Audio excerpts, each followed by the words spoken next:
আমাদেরকে মনে রাখবে না। অনেকে নামটা পর্যন্ত ভুলে যায়। কথা বলেন না কেন?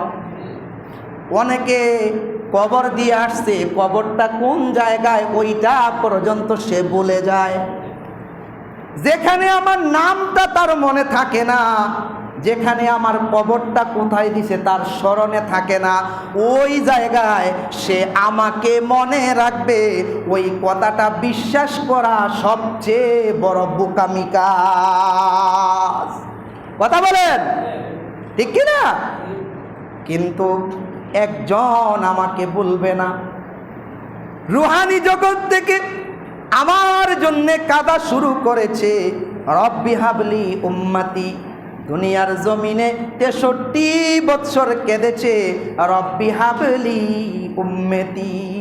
আজকে 1500 বৎসর ধরে মাদিনাতুল মুনাওয়ারায় রওজা শরীফে শুয়ে শুয়ে কাঁদতেছে, রব্বি হাবলি উম্মতি, রব্বি হাবলি উম্মতি।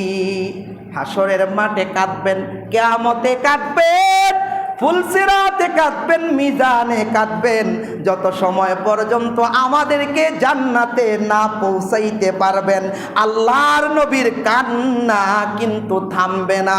এবার আপনাদের কাছে একটা প্রশ্ন রাখলাম, আপনার বিবেককে প্রশ্ন করে দেখেন, যিনি আমাকে রুহানি জগৎ থেকে আমার জন্যে কান্দা শুরু করলেন, দুনিয়াতে 63 বৎসর কাঁদলেন, রওজা শরীফে শুয়ে এখনো কান্না করতেছেন, হাসরের মাঠে কাঁদবেন, ফুলসিরাতে কাঁদবেন, মিজানে কাঁদবেন, সব জায়গায় আমার জন্যে কাঁদবেন, রব্বি হাবলি উম্মতি, রব্বি হাবলি উম্মতি। আল্লাহ আমার উম্মত, আল্লাহ আমার উম্মত হাসরের মাঠে, হাসরের দিন, বিচারের দিন আল্লাহর নবীর চাইতে এত বেশি পেরেশান আর কেউ থাকবে না।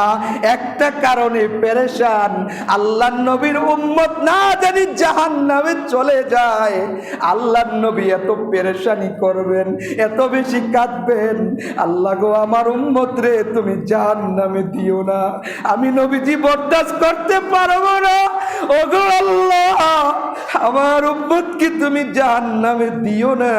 যেই নবীজি আমাদের জন্য এত মায়া, ওই নবীজির জন্যে আমাদের যদি মায়া মহব্বত না থাকে, আমি মনে করি আমার মতো, আমাদের মতো নিমুখ হারাম আর কেউ হতে পারে না।